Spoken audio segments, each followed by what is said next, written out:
بسم اللہ الرحمن الرحیم۔ السلام علیکم۔ خدیجہ وائس چینل میں خوش آمدید۔ ایک دفعہ حضرت علی رضی اللہ تعالیٰ عنہ کی بارگاہ میں ایک شخص حاضر ہو کر کہنے لگا، یا علی رضی اللہ تعالیٰ عنہ، دنیا میں کچھ لوگ دیکھنے کو ایسے بھی ملے ہیں جو امیر خاندان میں پیدا ہوئے۔ جب ان کا وصال ہوا تو اس وقت بھی وہ امیر ہی تھے، ان سے کبھی بھی رزق ختم ہی نہیں ہوا۔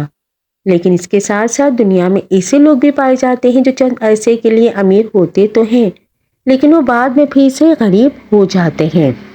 رزق ان لوگوں سے چھین لیا جاتا ہے۔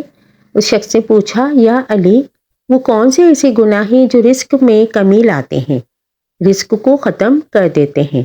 حضرت علی رضی اللہ تعالیٰ عنہ نے فرمایا، اے انسان، 5 ایسے گناہ ہیں جس کو کرنے سے انسان کا رزق ختم ہو جاتا ہے، اس کے رزق میں آہستہ آہستہ کمی آنا شروع ہو جاتی ہے۔ اس شخص سے پوچھا، یا علی رضی اللہ تعالیٰ عنہ، وہ 5 گناہ کون کون سے ہیں؟ حضرت علی نے فرمایا کہ 5 گناہ یہ ہیں۔ نمبر 1، سود کھانا۔ حضرت محمد صلی اللہ علیہ وآلہ وسلم کے پاس حضرت جبرائیل علیہ السلام اللہ تعالیٰ کا حکم لے کر پیش ہوئے۔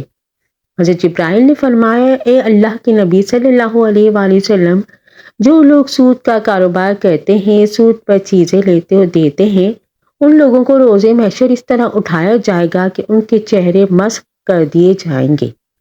آپ صلی اللہ علیہ وآلہ وسلم نے فرمایا کہ لوگوں، تم میں سے کوئی اپنی ماں کے ساتھ زنا کرنا پسند کرتا ہے؟ لوگوں نے جواب دیا، یا رسول اللہ، ہم ایسے گناہ سے نفرت کرتے ہیں۔ حضور صلی اللہ علیہ وسلم نے فرمایا، اتنا گناہ ماں کے ساتھ زنا کرنے میں نہیں ہے جتنا سود کا کاروبار کرنے میں ہے، اور یہی رزق کو ختم کرتا ہے۔ شیخ سعدی فرماتے ہیں کہ ایک بار میں ایک نیا مکان خریدنا چاہتا تھا۔ میں مکان کی تلاش کر رہا تھا کہ ایک شرابی میرے پاس آ کر کہنے لگا، حضرت فلاں محلے میں ایک مکان ہے جو بہت ہی خوبصورت بنا ہوا ہے، آپ مکان ادھر ادھر تلاش کر لیں، اسے خرید لیں، میں بھی اسی محلے کا ہوں، اس طرح میں آپ کا ہمسایہ بن جاؤں گا۔ شیخ سعدی نے اسے فرمایا کہ اس سے بڑا عیب کیا ہو سکتا ہے کہ تم سود خور میرے ہمسائے بن جاؤ گے؟ یہی تو سب سے عیب ہے کہ مکان لینے سے تو میرا ہمسایہ بن جائے گا۔ اگر وہ مکان مجھے مفت میں بھی ملے، میں ایسا مکان کبھی بھی نہیں خریدوں گا۔ حضرت شیخ سعدی نے فرمایا کہ تیرے مرنے کے بعد اس مکان کی قیمت 10 گنا سے بھی زیادہ بڑھ جائے گی۔ حضرت علی رضی اللہ تعالیٰ عنہ نے فرمایا کہ دوسرا سب سے بڑا گناہ یہ ہے کہ تم کسی نیک و پرہیزگار عورت پر الزام لگاؤ، تہمت لگاؤ۔ اللہ تعالیٰ قرآن پاک میں فرماتا ہے کہ جو لوگ نیک عورتوں پر تہمت لگاتے ہیں، وہ عورت جو ہر وقت میری رحمت کی آغوش میں رہتی ہے، جو نماز ادا کرتی ہے، باپردہ ہے اور متقی ہے، جو لوگ ایسی عورت پر تہمت لگاتے ہیں، مجھے قسم ہے اپنی عزت کی، میں اس وقت تک ان لوگوں کو معاف نہیں کروں گا، اور وہ نیک عورتیں ان کو معاف نہیں کریں گی جن پر انہوں نے تہمت لگائی ہے۔ حضرت عیسیٰ علیہ السلام کے پاس ایک بوڑھی عورت آئی۔ اس نے کہا، یا عیسیٰ، میرے شوہر 30 سال پہلے وصال کر گیا، میں اسے بہت محبت کیا کرتی تھی۔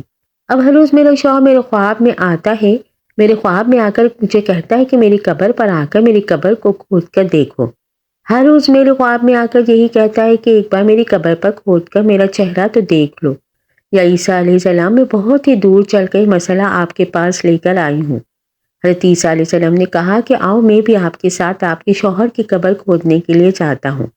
وہ دونوں اس قبرستان پہنچ گئے جہاں اس بوڑھیا کے شوہر کی قبر تھی۔ قبرستان جا کر حضرت عیسیٰ علیہ السلام نے فرمایا کہ بتاؤ تیرے شوہر کی قبر کون سی ہے؟ بوڑھی عورت نے ہاتھ سے اشارہ کرتے ہوئے کہا، یا عیسیٰ، یہ قبر ہے۔ حضرت عیسیٰ علیہ السلام نے قبر پر کھڑے ہو کر اللہ تعالیٰ سے رو رو کر دعا کرتے رہے۔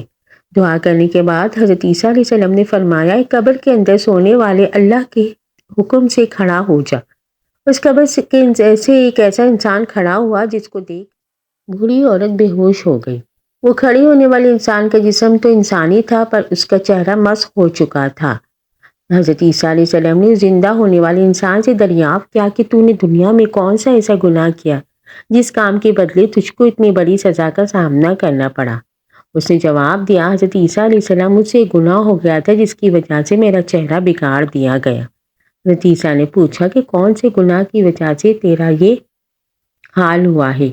اس قبر سے کھڑے ہونے والے انسان نے کہا کہ میں نیک و پرہیزگار عورتوں پر تہمت لگا کر ان کا استعمال کیا کرتا تھا، جس کی وجہ سے مجھے یہ سزا بھگتنی پڑی ہے۔ روز محشر بھی میں ان لوگوں کے ساتھ اٹھایا جاؤں گا جن کے چہرے مسح کر دیے گئے ہیں۔ حضرت علی نے فرمایا کہ اللہ تعالیٰ کو کسی کا شریک نہ ٹھہرانا، یہ نمبر 3 گناہ ہے۔ اللہ تعالیٰ کے ساتھ کسی کو شریک مت ٹھہراؤ، شرک مت کرو۔ روز محشر اللہ تعالیٰ گناہ کو معاف کر سکتا ہے لیکن شرک کو کبھی بھی معاف نہیں کرے گا۔ حضرت علی رضی اللہ عنہ نے فرمایا کہ چوتھا گناہ کسی پر جادو کرنا ہے۔